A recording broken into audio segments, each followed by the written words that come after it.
Over the next few decades, the metaverse will become immensely more advanced and integrated in our daily lives. Some people think the metaverse is just a hype. Others believe it to be the greatest evolution of the internet. Together with the sharpest minds in this space, we are going to explore the future of the metaverse. We want to understand the impacts of this new world, and in this show, we will find the answers. Welcome to Metaverse Mentors. Good morning, Metaverse Mentors listeners. Thank you for tuning in. We are here in the Netherlands in 35 degrees, but still powering through. Because as you know, in the Metaverse, there is not really such thing as temperature. We can increase or decrease the temperature whenever we want. And today I'm actually joined by someone I'm really interested to talk to, which is Luke Metaverski. Luke Metaverski is a Web3 consultant, and the reason why I'm so glad that he could join us today is the following. As you may have figured, online there are quite some media outlets and subject matter experts who kind of post a lot of insights about developments that are going on in the Web3 space, but also Metaverse and the crypto markets.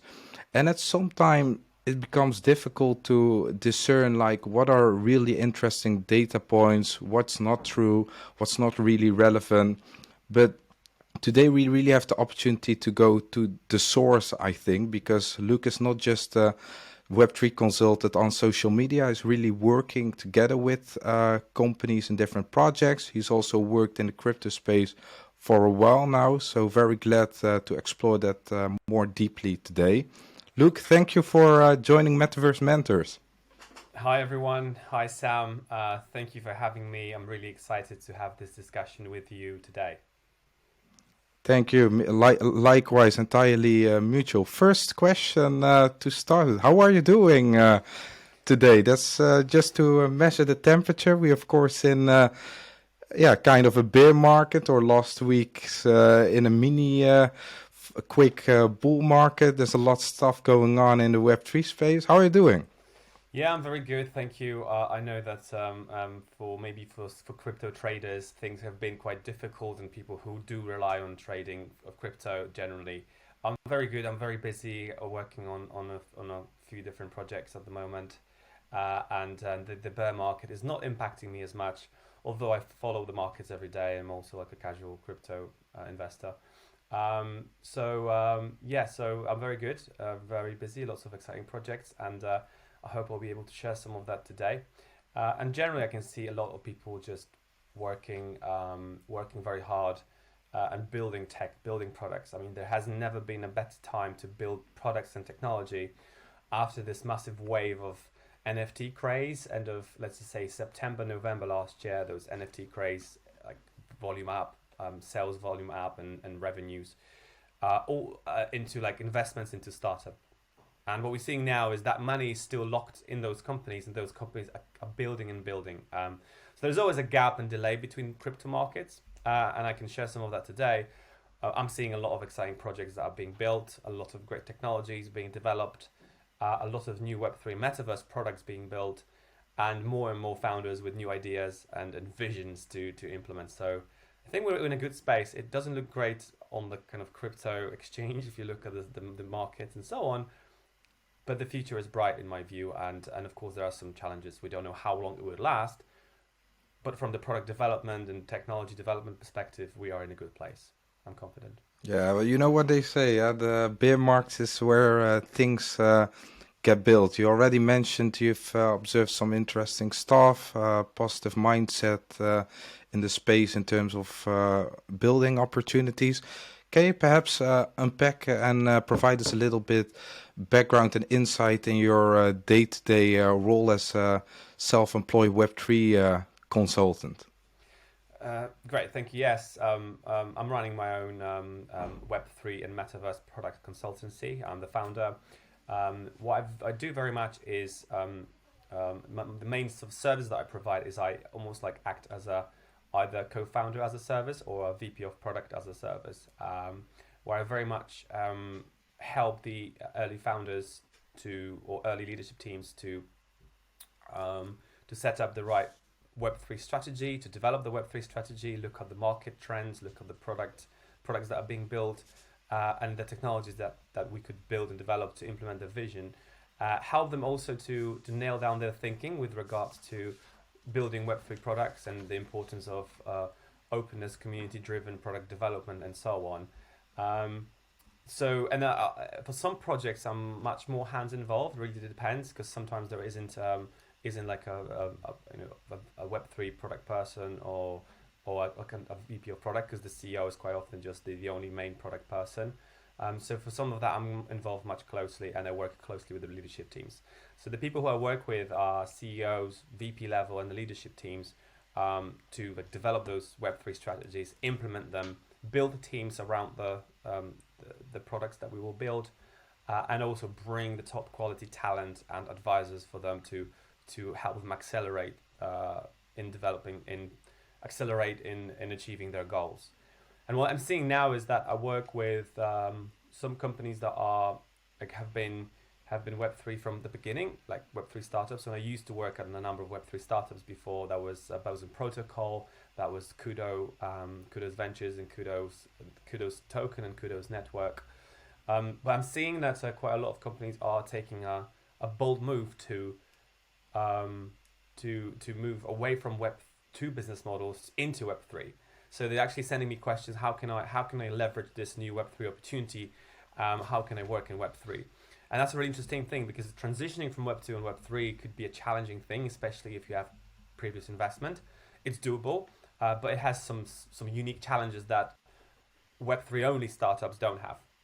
And one of the companies I'm working with is just doing that, which is converting from a successful Web2 business model in the games technology industry into a very much a Web3 metaverse business model. So dropping the previous business model in favor of this new Web3 and metaverse opportunity, which is a bold move and ambitious, and it's well planned and thought through. And we're actually accelerating that as we speak. And there's another thing I'm seeing now as well, which is I'm seeing quite a few marketing digital agencies, sort of branding companies, digital design agencies reaching out to me and asking, hey, we're looking for someone to help us polish our Web3 strategy. We work with some tech startups, but we really want to understand what the importance of community Web3 in product development, and how can we build a better Web3 products, and so on. So I can see that even like marketing, digital activation, brand agencies are reaching out to Web3 consultants. I don't always have time to work with them, because I very much work with startups, with the leadership team. And to be frank, we only have a limited amount of time, so I can't take too many projects. So I'm very picky who I work with, and the projects I'm working with are usually 9 out of 10 in terms of like how good they are, the potential, and so on. But this is the trend I'm seeing. So we don't just have this influx of Web3 native startups, which has always been the case. And yes, there are Web2 founders who stopped running Web2 businesses and co-founded entirely new Web3 businesses. More and more Web2 companies are converting their business models into Web3 with its own interesting challenges that I'm trying to help and solve. And we're seeing those digital, creative, branding, I don't know how you call them, probably digital agencies that see this opportunity of Web3, can bring brands into the Web3, but also those agencies and companies work with startups as well as their clients to help them activate their products and build their products. So this is an interesting thing, and I would say it's an unexplored area in space, this sort of agency-driven Web3 need. Yes, thanks for that speed run. Just to completely understand it fully, are you then? You said you're working with startups, offering co-founder as a service, VP as a service, conceptualizing different Web3 concepts, following developments. Like, to what extent are you then working with Web2 companies pivoting to Web3? Is that just a small proportion, or is it like 50-50, or? I'd say there's one company I'm working that has pivoted from Web2 to Web3, but the pivot is ditching and entirely stopping the previous business model and almost like reducing some of the team, unfortunately, because there was like 80 people. They reduced the team to 40 people. It's a great company, by the way. I can share more details later. And they very much focus on just Web3. So we're very much like 35, 40 people, very much like a startup. So almost like shrinking down a little bit in favor of the Web3 strategy. And then we start expanding and scaling again. And I would say at the moment, it's just one major client I have who's doing this Web3 transition. And the rest is someone who's been building. One company I'm working with is creating NFT-based games, for example. So NFT gaming and Web3 gaming. Which I'm also trying to share some of the latest insights on what the Metaverse is. And literally today I have a presentation with the leadership team talking them through some of the Metaverse concepts and what is the opportunity for them in terms of NFT gaming and where I see things going. But yeah, there's just one major client. But I'm seeing, so there's two things. There's either people are quitting Web2 startups and founding their own Web3 businesses. I mean, to be honest, people don't just want to work, and that's what I'm hearing from. I did a presentation at Google a couple of months ago talking about the Web3 strategies and Metaverse and blockchain. And I've had some people following up with me, jumping on a call, hey, I really like what you did, and just had some private conversations. And what I'm hearing from those people, they don't want to work in those blue chip corporates and flick ads. Everything they do 9 to 5 is they go and create more extraction. They figure out how to extract more of your advertising data, how to extract more data from you. Whether this is Google, Facebook, and ads. I mean, those guys have got great products. I'm not denying their tech, but the Web2 business models in specific, Web2 business models as such are very much about extraction. There's a centralized company that create a great product that you sign up to, give all your data for free. They take the data, extract from you for advertising revenue. And that's because the Web2 business models, a lot of them are based on advertising revenue and attention. And why I'm saying this is that a lot of those people don't want to spend their lives doing so. They want to. There's a guy who just got in touch with me. He works at Google, great guy, and he's got his YouTube channel. He's starting to build metaverse experiences. Initially in VR chat and like sort of Oculus Quest, but he's moving into more like Decentraland in those areas. And he's doing a full-time job at Google, and he's doing that on the weekend. And I can guarantee that the way I see him thinking about this thing, at some point he will just quit Google and start developing his own business because he's got really good ideas how to build like some stuff within the metaverse. I can't say too much because I was not sure if it's public or not, but he has an interesting vision for where things can go, and he's super smart and super entrepreneurial. So we're going to see more and more people doing things like that. And that also means founders, people leaving like Facebook's, leaving Google's, IBM's, and moving into a Web3 type businesses and startups. The reason why? Because the business, it's a blue ocean thinking. You've got so much innovation to be done, and it's very much non-extractive, and there's so much stuff. There's so many disruptive business models you can create that people have not really conceived, most of them. But it's a very similar disruption to like how when the internet emerged, people figured out that we can be online. What business models we can create online? Now we've got those Web3 business models, which is community-owned products and services, non-extractive business models, which is ability to share some of the upside of the success of a product and a service as a user in form of tokens, NFTs, and so on. For creators, is being able to have close relationship with their fans and like taking the patronage to the next level. So yeah, there's lots of angles. So we can explore some of the creator angle, business angle if you'd like today. But that's exciting, right? That's an exciting space to be in.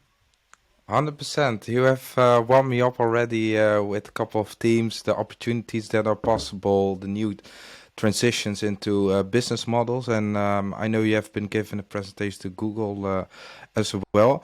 Can you perhaps paint the picture as to, for Web3, the traditional form of organizations that extracts largely value from advertisements, as you already illustrated, into kind of Web3 opportunities that will emerge through some visuals, perhaps, Luke?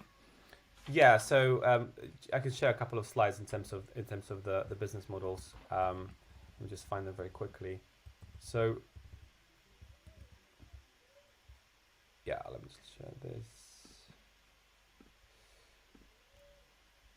So I just wanted to start with, I wanted to kind of create this instinct about the ownership economy. and what ownership means, and why when I mentioned earlier, Web3 business models are all about enabling users of products and services become owners and benefit from the success of that product. What it means specifically, that users can join a product, a platform, a network. They get incentivized or receive some tokens or purchase some tokens, and they help to grow that product and network. And in return, as the network grows, it becomes more valuable to more users. And the network effect is created, and I can explain that in more detail in a minute. And then what happens is, if the network grows, it attracts more people, more capital, more suppliers, more buyers, if it's a marketplace, and therefore the token increases in value. And the people who were there early on have those tokens, and they can basically sell their tokens or keep them locked and staked and keep them as an asset. But I really wanted to go through this very quickly, because I've got those two things that I wanted to talk about. Is how internet is evolving to more of a decentralized and distributed computing infrastructure. So on the infrastructure level, in Web 2, that was 90s and early 2000, we had desktop browser access. There was a dedicated infrastructure. You had server rooms in offices and buildings. And there was even this thing called "I'm online," right? There was this distinction between being online. You have to tell someone, "Hey, I'll be online, from 6 p.m." And that was the thing, right? You have to do some things to be online. It wasn't instant. It wasn't as omnipresent as it is now.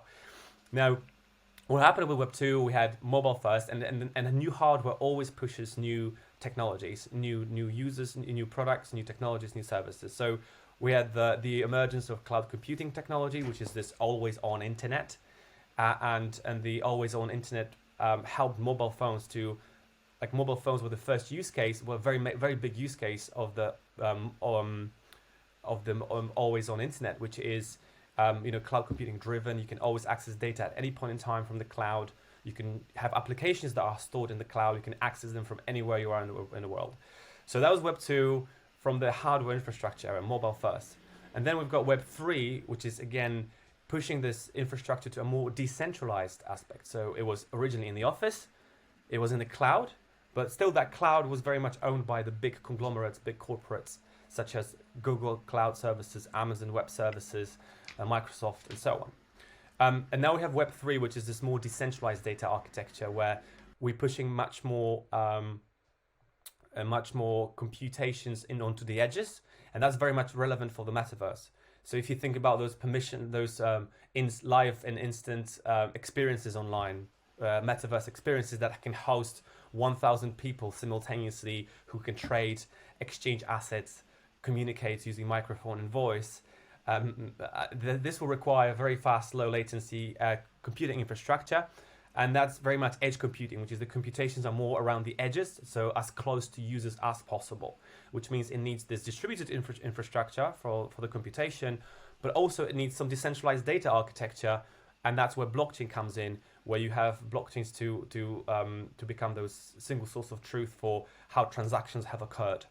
And the key distinction is the computing infrastructure is not blockchain. What I'm talking about is more edge computing, which is, and I think this is very much close to your background as well, Sam. So edge computing is about bringing computations to the edges to support low latency applications computation, whether this is a metaverse experience in games and so on.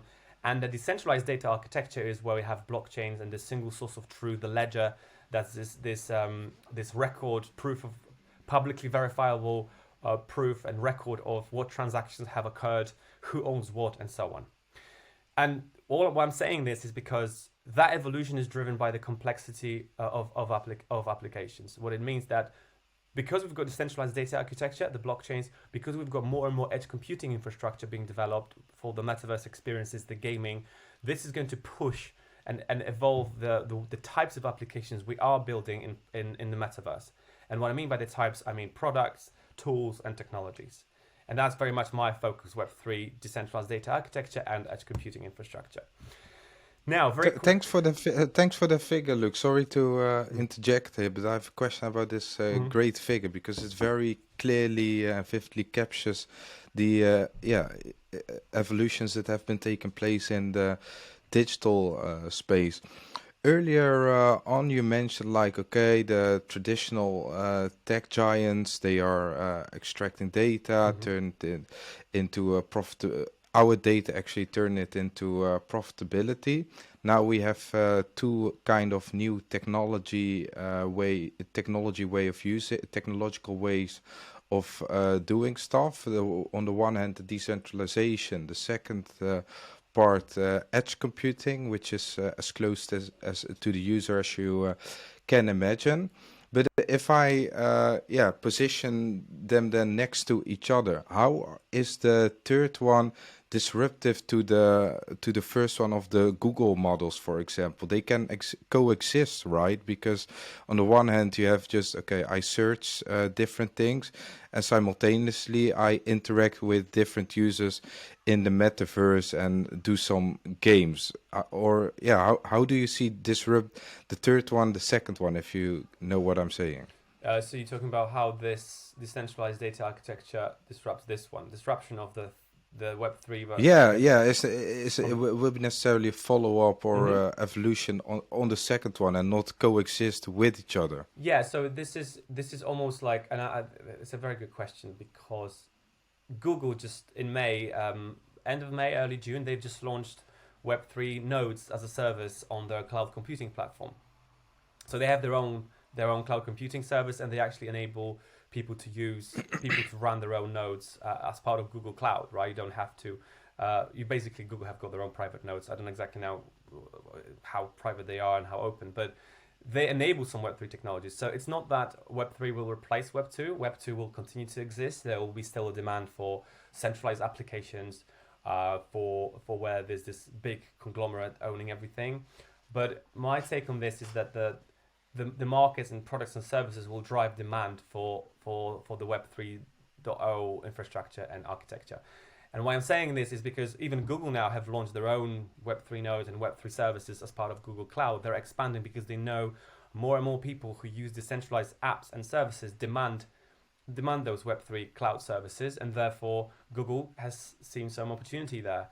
How open and permissionless that is, obviously that's another question. So in my view, the market and the demand from the user and application side will decide how quickly will decide if Web3 is replacing Web2, if Web3 and Web2 can coexist, and I think they can, of course. It's more of an evolution rather than a revolution.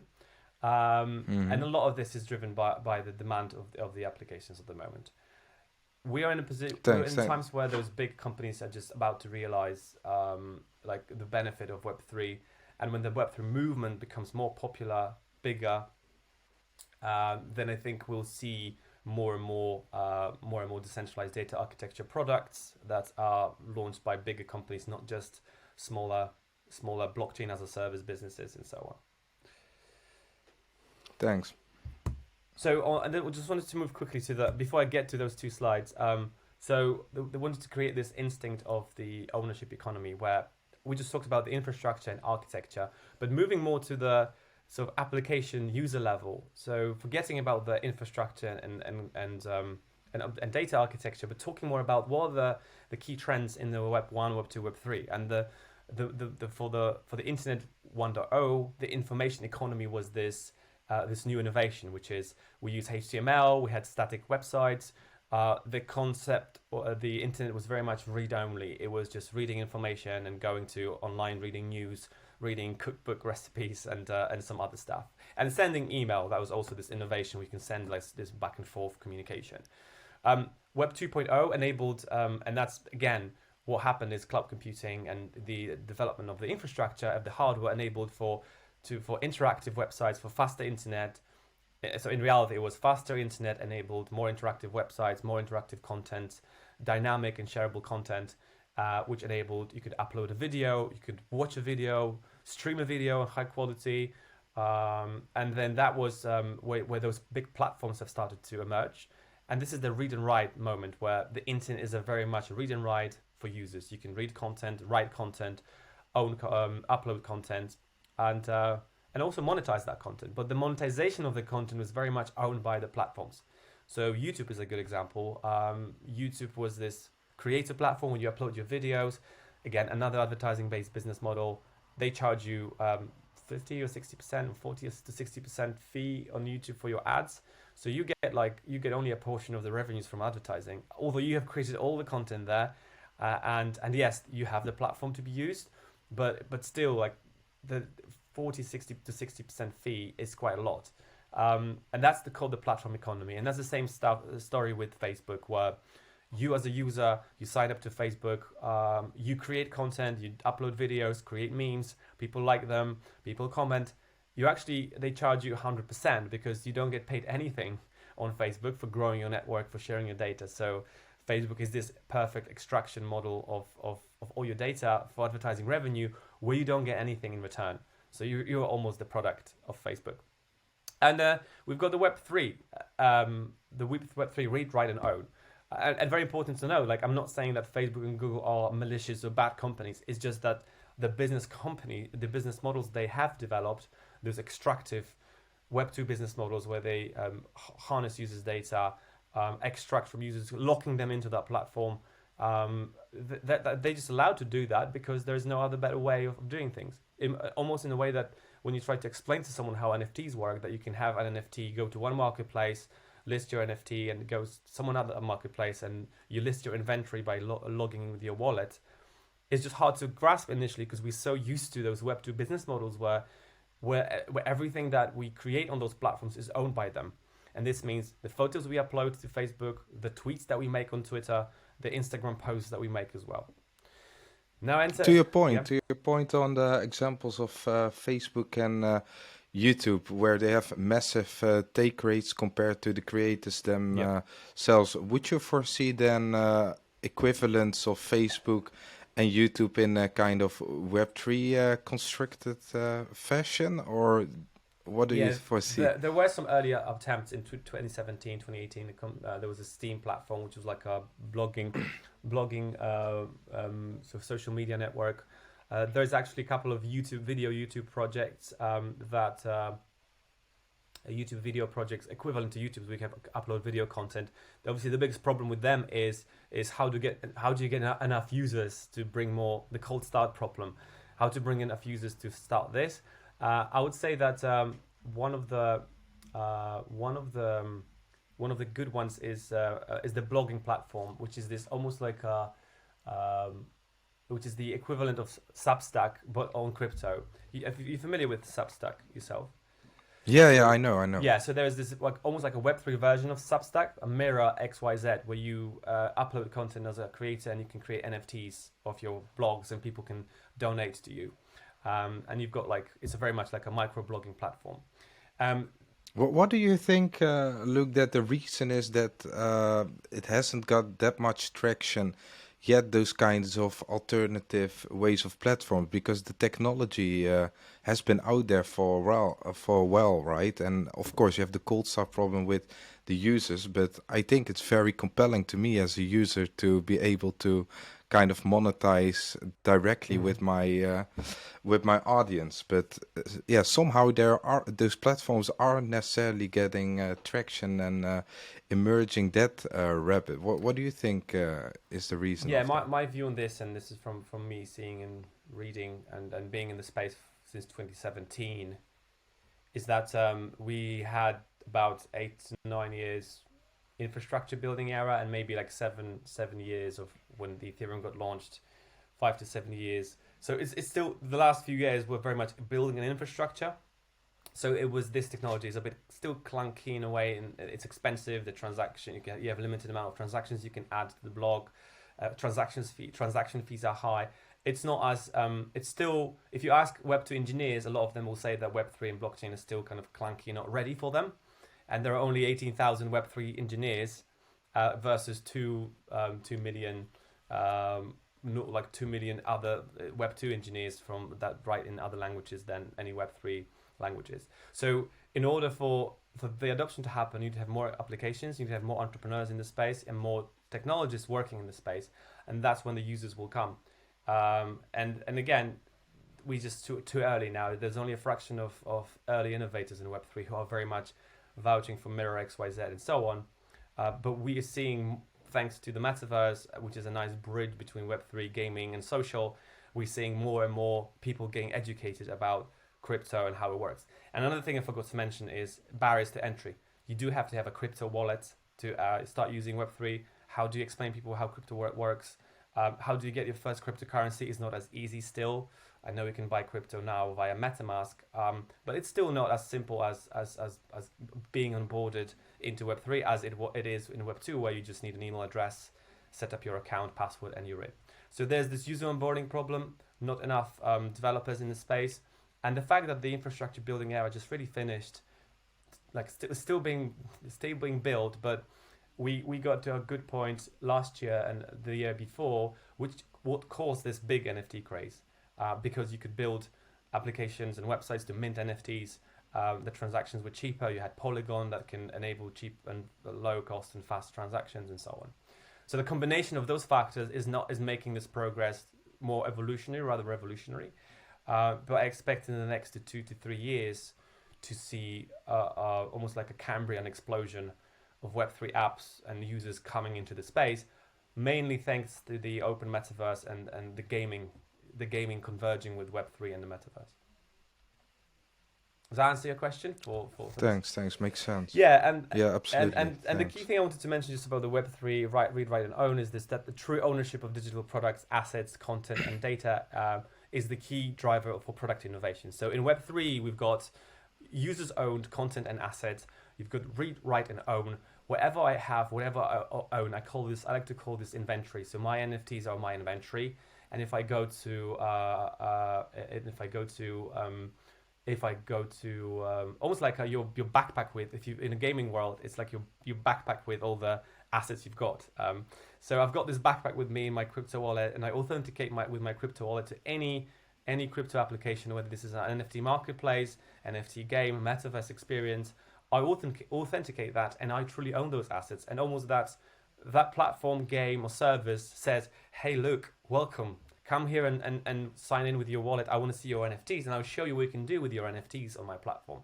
If I don't like that platform, I go somewhere else. I go to another game, another marketplace, because I didn't like, for example, the fees they had.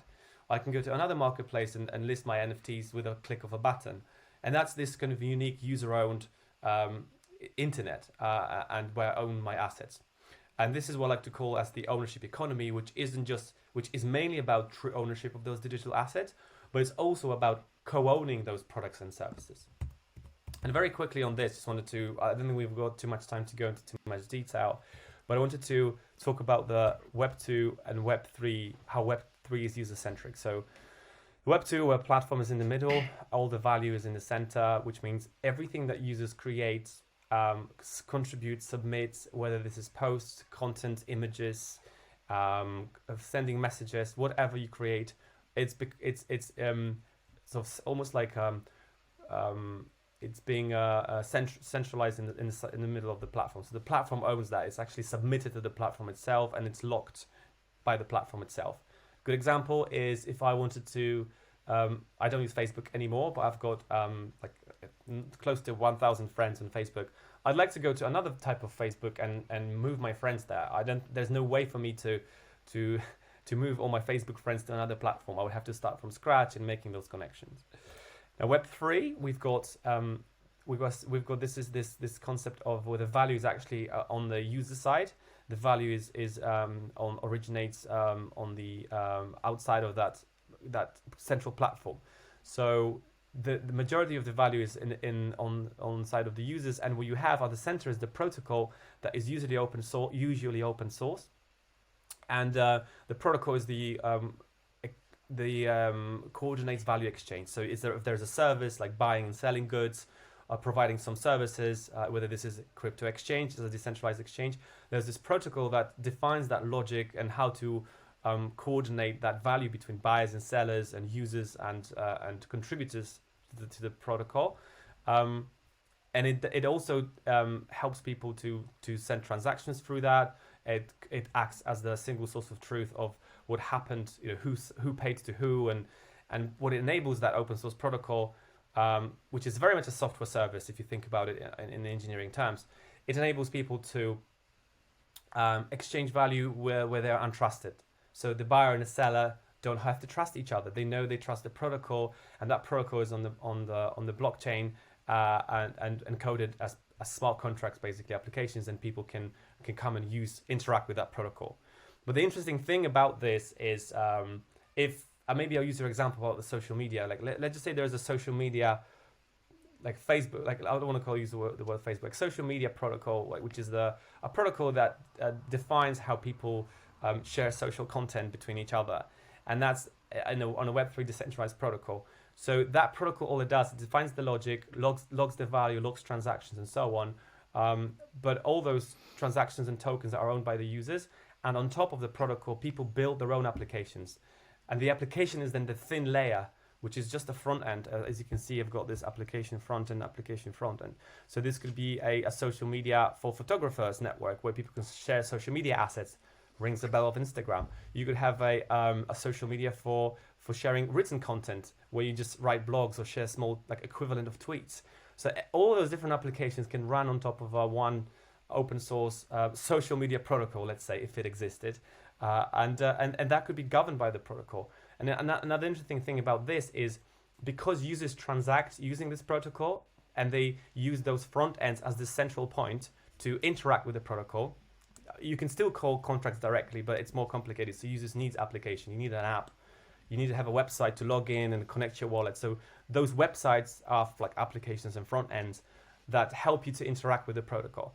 But the cool thing about that is let's just say the protocol has a native asset of a token. And let's just say that every time you transact with the protocol, you get some like rewards as an incentive or thank you for interacting with the protocol. You get some protocol social token, and then you have those tokens for yourself. The more you interact with the protocol, the more tokens you get as a reward, and then the more users join that network, the tokens you've received are increasing in value because the network effects kicks in. And that's how you own this network in a way that you can share. The network shares the profits with you in the form of tokens, which increased in value.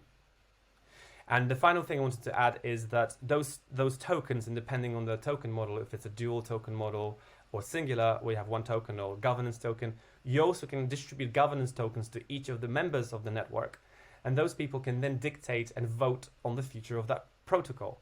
And that's a very powerful thing. If I use Facebook, so it's like a social media based protocol that helps me to, socialize with people and transact in a social way, I can get some governance tokens which help me to make a decision if I want to maybe increase some transaction fees that the protocol would charge on transactions. I can say no to that by voting no, or not voting at all.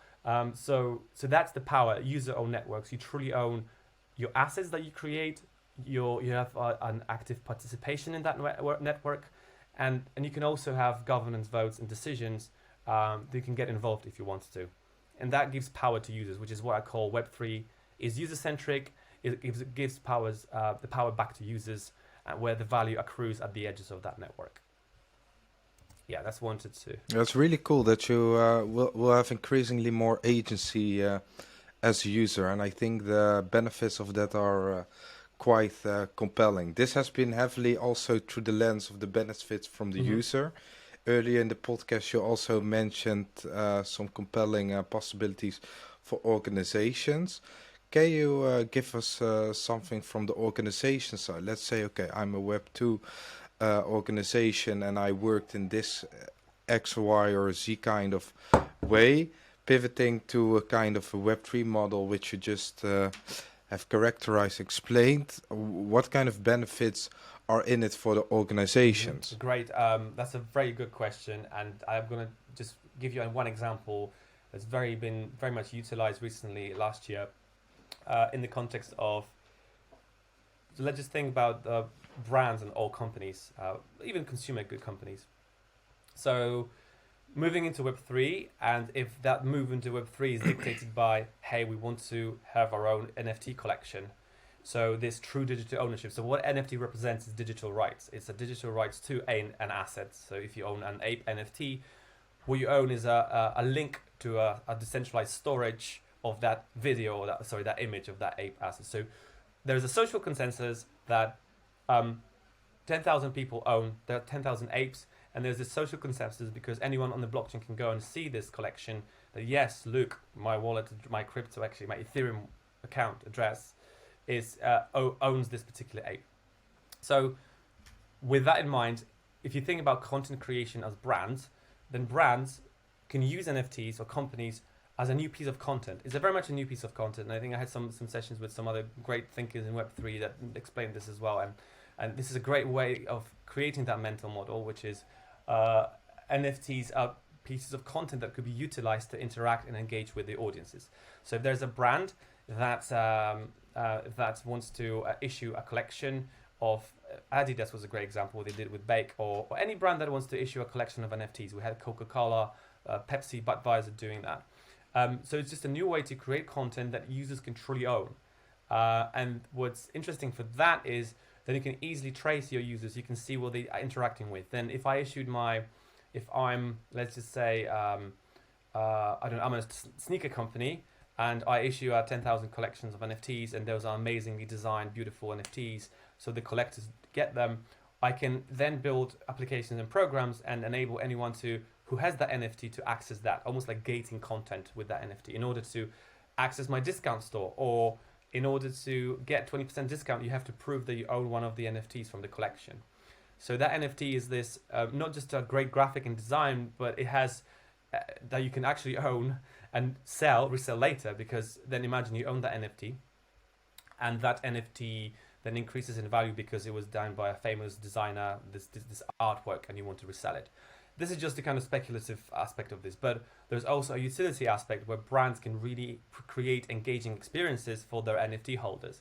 And this means we want people to log into our websites and authenticate with a wallet and get discounts on the products, for example, because you own the NFT. So the NFT has value in itself.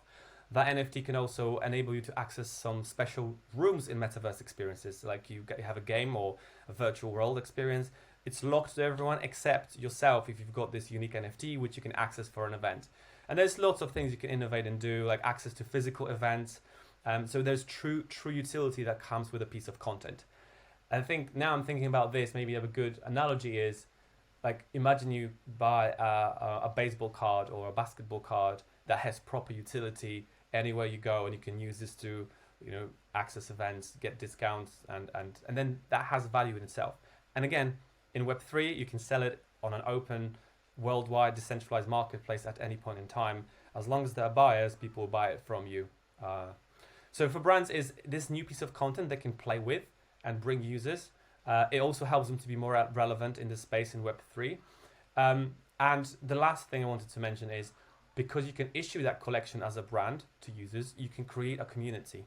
You can get people organize themselves and create this community of 10,000 NFT owners that will be there, like hardcore fans of that brand. They can use them for campaigns, content creation. So some brands are experimenting with creating content with their fans.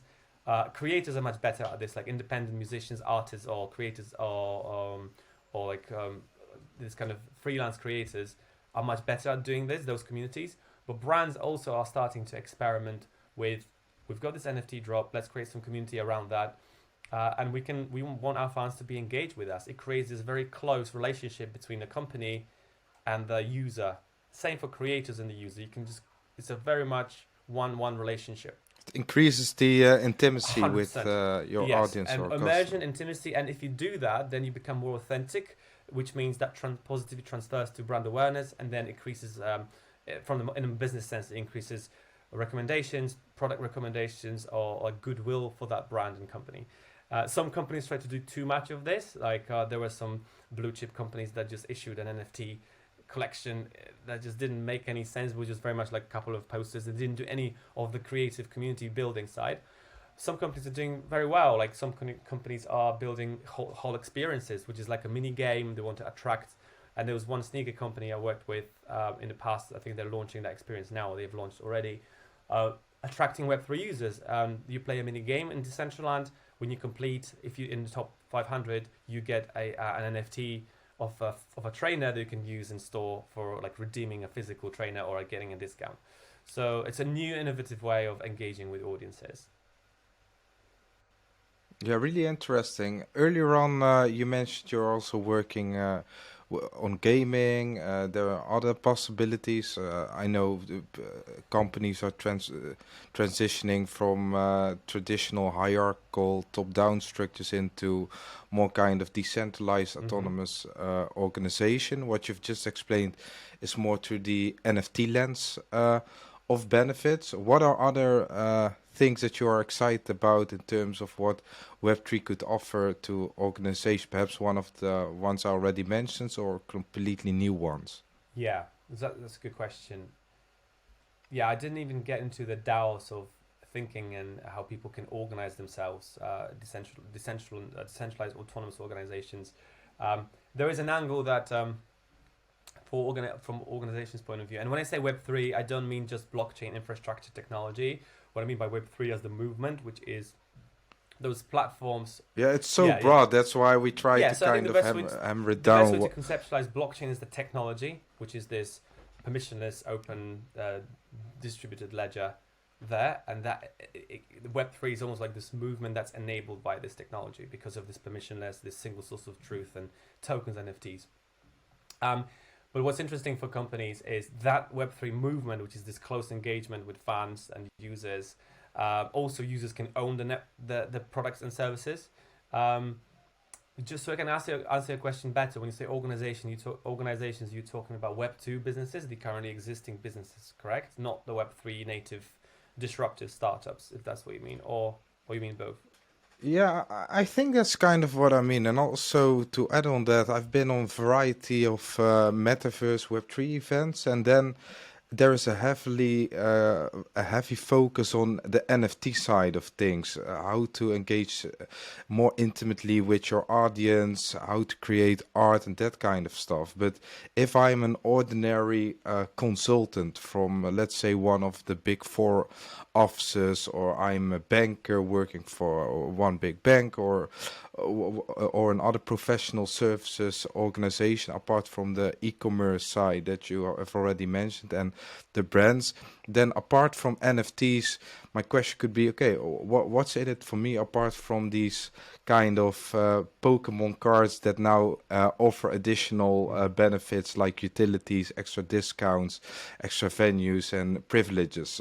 How do you see that? And I think there are far more possibilities because it's wider. You can transform your organization, like I already mentioned. There is different interactive kind of ways, different governance models. What have you seen there wider than just NFTs? Yeah, so NFTs is very much the Web3 consumer type products where you have this digital ownership. If you're talking about bigger corporations or enterprises, the answer to the question is that it's not for everyone. Not every Bank of England could use crypto for a stable coin, for example. And I was involved in a project where we proposed a centrally backed digital currency to Bank of England at one of the enterprise blockchain companies I used to work. So, for example, in financial industries, yes, you can create stable coins thanks to blockchain technology. That's not an NFT thing. It's a very much a stable coin where you create a pure digital currency. And that's a pure innovation. At the moment, Bank of England are looking into digital currencies. So if you think about the cash is a big problem. Paper notes, they're slow in transition. They get lost as well. They're also harder to trace, contrary to what we think. Having a true digital currency helps can increase how money flows in the economy. And to be honest, I think in the UK now, 60% of transactions are now in digital, like cards and contactless payments. But what happens with the digital transaction, you still have to transfer physical money from bank to bank, right? If I go and make a payment for £100 at a restaurant, that £100, Visa is the intermediator, that £100 in cash still has to go from one bank to another. With digital stablecoin and digital payments, with a proper crypto-backed currencies, like a cryptocurrency-backed stablecoin, which is digital pound or digital dollar, that's authorized by a Bank of England, for example, or like National Bank, to put it simply, that you can just transfer money without having, you can directly interact and send money back and forth without having to transfer money in a physical sense. And that also helps the bank to see how much money is in circulation. It has some privacy issues because you can literally see what people are spending money on. Of course, maybe crypto wallets can't be identified with my name and address, but you can literally see how people use money and when they use it. So this is just a stablecoin as a one example. Another example is for enterprises would be with those big enterprises is enterprise blockchain, which is like a single source of truth. For example, one of the use cases I was involved in as well was working with iGaming companies like online casinos. Huge companies, lots of money. They had to spend a lot of time on proving that the gaming was fair. So if you play like an online, you said you're going to Vegas, you're going to be playing a lot of blackjack and casino there. But if you play that online, people want to make sure that they haven't been tricked. They want to know that the algorithm that's behind the game or app is fair, is true. And thanks to blockchain, you can have this publicly verifiable source of truth where people can really see that the result you got by playing a game was randomized. It wasn't hacked or it wasn't tampered with. So you can use this blockchain as a way to prove, almost like a way to prove that certain things are true and no one have tampered with them, because no one can have access to that data. And there are a lot of other use cases like authorizing data, notarizing data in legal and businesses. Those are the use cases I'm not as much involved at the moment. I used to be involved quite a lot before my Metaverse product work, which started last April, way before Facebook announced the Meta. But yeah, enterprise blockchain is not for everyone, and there's the use cases for those big companies are not for everyone. But one interesting thing I would like to say for bigger companies is something around the utilizing your something I'm close to, which is utilizing your consumers or your users as suppliers, or like using decentralized autonomous organizations to bootstrap some of your supply side. So I like to use this example of like decentralized, let's say decentralized fashion could be a thing, right? And this is one of the things I've been brainstorming with someone who worked with like top fashion designers and like luxury fashion brands. Those companies have got their fashion designers, and the fashion design, the fashion development is very much a long process, and it takes a long time before from designs to creation of that garment. And you could use like DAO-based decentralized communities where people own certain NFTs who are authorized designers, and you can leverage those communities to give them a brief and say, we're looking to create this type of product, and please submit your designs. There's obviously this centralized master designer who's arbitrating that, but here's those numbers of communities, and they can incentivize and pay them in tokens or in crypto for completing their work. And I'm seeing more and more companies doing things like that, like, or looking into even the projects I'm involved with, which is Landvault, where we have creators and metaverse builders who are building the metaverse, the 3D assets, right? We're looking for a way to incentivize them for doing so, and incentivize for landowners for renting out their land. So and if you think about what is a DAO is like an internet native way of running a business, like a decentralized open business where people don't have to know each other, but they can trust each other because they have this single thing that unites them. It's the tokens they own, or the mission of that DAO. They can come and leave anytime. I don't have to be part of the DAO. I can sell my tokens, or I can just not do anything and don't get engaged. But if I truly care about my ethos of the DAO, if it's fashion design, or if it's metaverse design, or if it's any type of work that people can organize themselves, I get involved, I participate. I really care about the progress because I've got some tokens. I want to do the best quality work for my DAO if I'm a supplier. And that opens up a really interesting sort of way for people to organize themselves. And I don't think that brands or organizations have leveraged that, but I think that's it's one of my areas of research at the moment as well, is how those bigger companies can leverage some of the DAO-based communities for their benefit, right? But benefit in a positive way, non-extractive. It doesn't mean that it's a cheap labor. It's not a thing you just do get as a fashion brand. You do that because you want to pay less to someone, or you want to like extract more from people in poorer countries that don't pay as much. It's more about getting the best creative output for the money you've got. Open up, scale, bring more people. And that's I think that will be a very powerful thing when we have those DAO-based communities that those bigger companies leverage. And I think Nike works in a similar way. Someone explained to me quite recently. I don't know the exact details of this, so I may be wrong in some of what I say, but I've heard that Nike works in a similar way, where you have this license Nike manufactures the trainers, all the kind of quality, the manufacturing process, but they've got like designers around the world, or design agencies or companies that are licensed to design Nike trainers. And if you think about doing this decentralized design or decentralized creative work, there's a very powerful thing there for people to join those DAOs, get paid, produce the best work of themselves, and also become customers, right? Because if you do work for that parent company. So again, it's largely unexplored, and I'm doing this research now, but I think there's a lot of innovation around that, and I think companies should be looking into that. Extremely fascinating. And Nike, onto the example of Nike, it taps into a far bigger pool of talent 100%. and creativity than when it would operate in a centralized way. And actually, it's great to hear your brain operating and thinking to all the possibilities. And I think partially it has to do with your years of experience in this space, and your curiosity to discover new things continuous.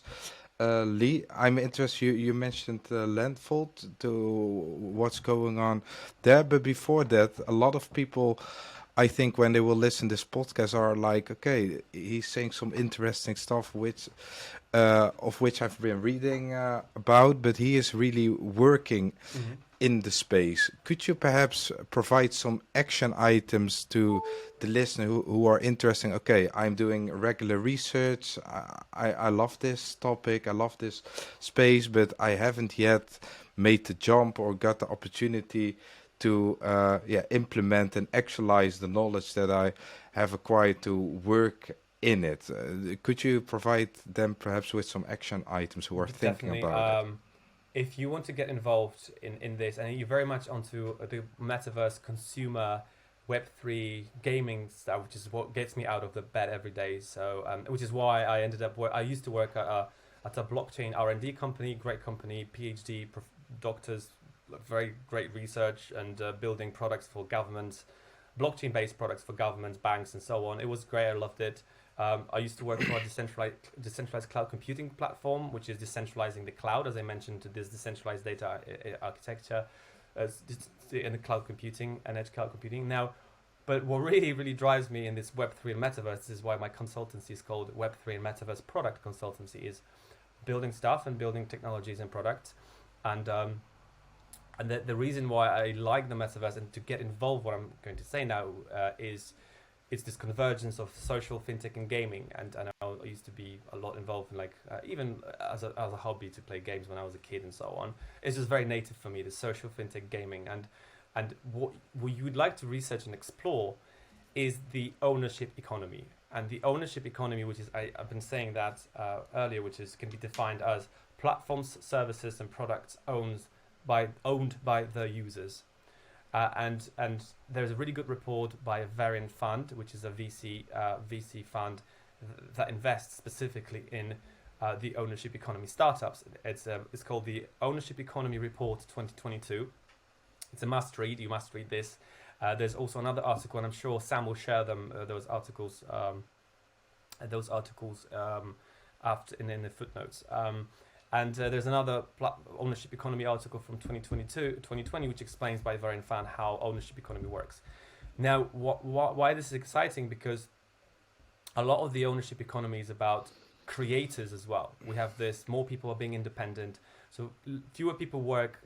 If you've seen the latest employment stats, a lot of people leave full-time jobs. They work as creators, they do gigs here and there, or they do some work in crypto. This Web3 movement will really enable you to either create your own products for the ownership economy in Web3, or build them if you're entrepreneurial, or you can join them as a creator, as a content creator, and monetize your fan base directly. And with Web3, non-extraction, you have your own tokens, social tokens, you have your own NFTs that you issue to people and they pay you. You can truly make a living by just being a creator and not being extracted like 60% as YouTube does. So definitely those two reports. There's another report I'm going to share with Sam, which is the latest Metaverse Insights report, which is about the gaming and Web3 space, how it goes, how it progresses. But the most engaging part for you to get involved is join some Discord groups. Find a project you like, whether you are into music, whether you are into gaming, whether you are into art. find an NFT Web3 community that's about art curation, or find an audio community for music, which is like Audius is a decentralized streaming platform. You can go there, find those communities, get engaged, see what they're working on. Find a DAO that you care of. I'm a member of a Metaverse DAO, Open Metaverse DAO, when we actually talk about the future of the Metaverse and how we make this technology mainstream. I'm also part of like some other crypto Web3 NFT DAOs. So find a topic you're interested in, join the Discord server, get involved, network with people, read reports about the ownership economy and understand what it is. And go to some events. Go to events like the Metaverse Summit you've just been to recently, Sam, I think, in the Netherlands. There is this NFT UK in November. Lots of events in the US. There's actually an open calendar. I can share a link to an NFT event, a crypto event calendar. Go there, find like-minded individuals. If you want to work in Web3, there's so many opportunities out there. And there's just so many ways to get involved.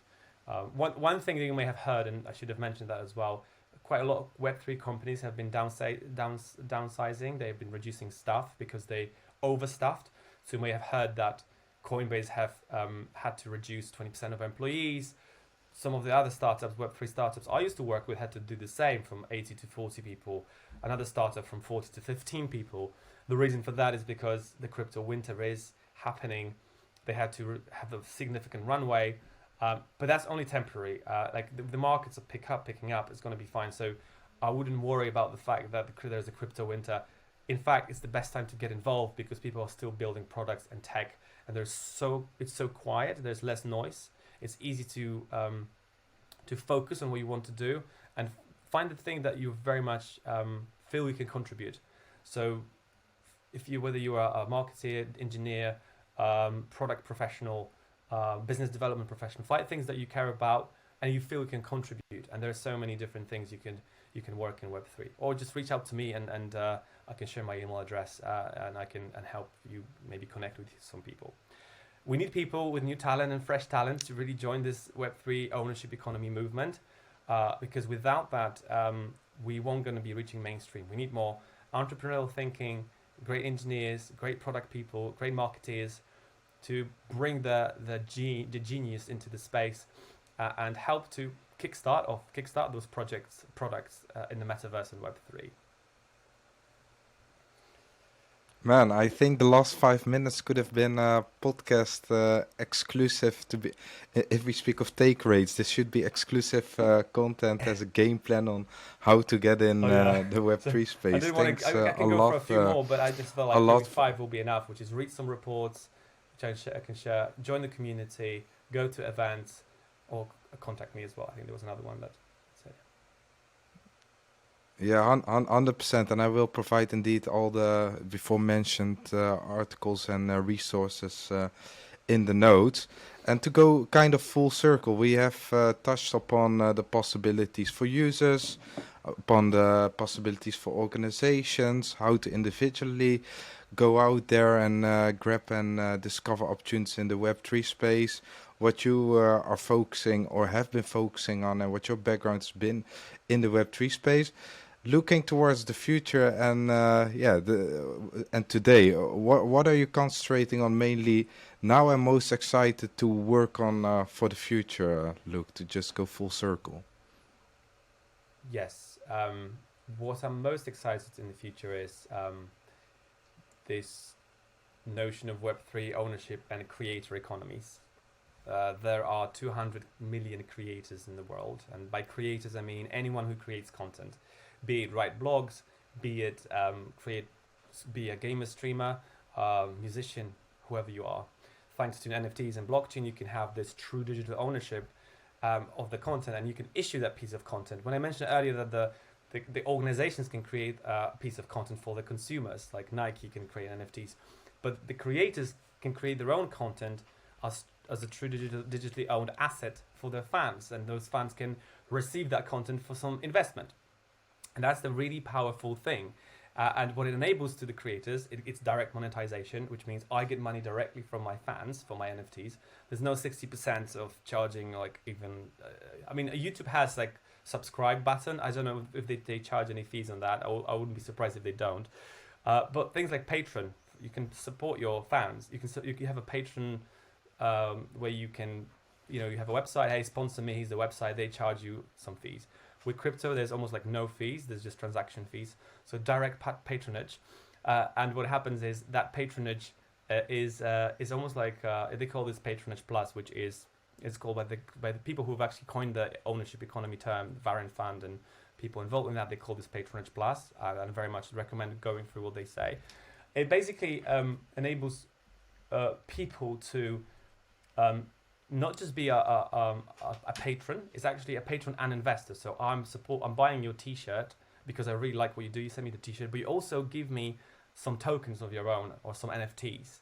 And those NFTs will go up in value if you become the next PewDiePie, who has millions of streamers around millions of followers around the world. So that creates a content creator model is very interesting. And what I'm working on at the moment is we're actually building an ecosystem for creators, landowners, and NFT assets owners in the metaverse for Landvault. And that's a very exciting project I'm involved in. I'm spending 70% of my time on it. And we'll soon be launching an ecosystem, a token, a white paper explaining how and what we're going to build. This larger vision to grow the open metaverse economy.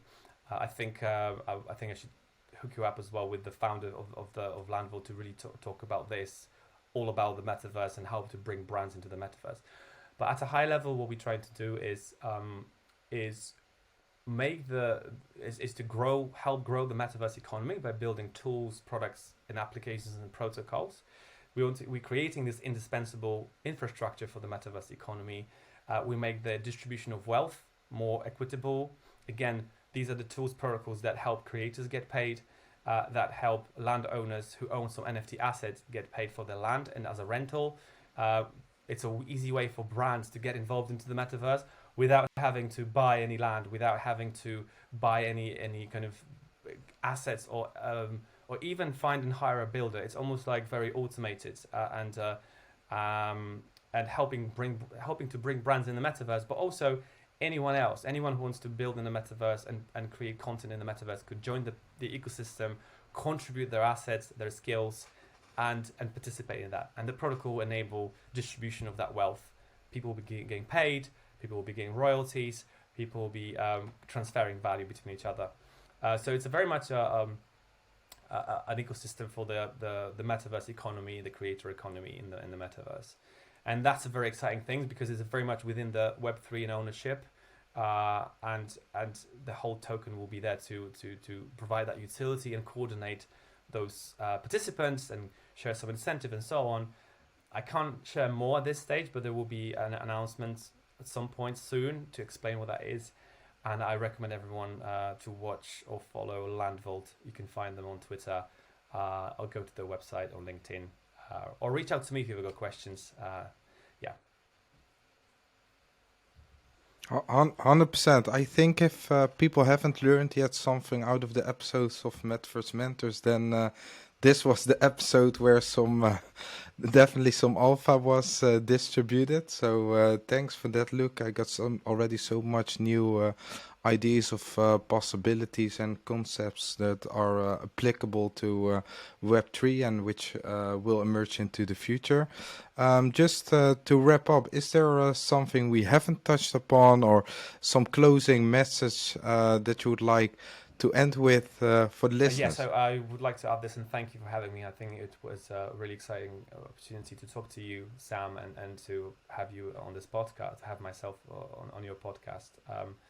I would like to say that it's never too late to get involved in Web3, crypto, and the ownership economy. Even if you think you don't understand blockchain, or if you don't understand cryptography, or you don't need to know those things, you can learn the basic concepts. And there is plenty of opportunities there, and we need raw talent, or experienced people, or raw talent to join the space and help build products and techs and tools. And in fact, I'm actually hiring people now for the Web3 companies I'm working with. So it's never too late to get involved. Let your curiosity to follow you and find things you're curious about. There's so many things about Web3. There's DAOs, there's NFT ownership, there's cryptography, infrastructure, whatever you like. There's B2B enterprise consumer. it almost touches every single Web2 use case. It's never too late to get involved, and with that you can really disrupt things. You don't have to go to work 9 to 5 and flick ads or do the same thing every day. And I think that's what a lot of people from those big companies, that's what they're doing. They're leaving those big companies, good money, good salaries, but they don't want to spend their life doing that. That's what I did in 2017 when I noticed I was working for a software development agency. I was like, wow, this rabbit hole is amazing. I have this first crypto wallet. I can send transactions with my wallet, and I don't have to log in. I just have this wallet address, and I can interact with blockchain. I can execute product features by sending a transaction into an a smart contract, which then triggers a state change on the application level. It's like, wow, how do you build this? So get curious and let your curiosity drive you. And I think, as you mentioned, Sam, today, because you're a curious person as well. And when we need you, that's what I'd like to say, to make this thing mainstream with thousands and hundreds of millions of users, like you even said yourself, right? There isn't enough users yet. So we need people to come and solve those problems. And we need people in your audience to do that, to help. Thank you very much, Luke. I really enjoyed it, and I'm 100% positive that we will run this in the future again, because everything is moving so rapidly that probably what we've been talking about today will be quite different in 6 months. But let's definitely stay in touch. Thanks again for everything, and we are going to follow up for sure. Thank you, everyone.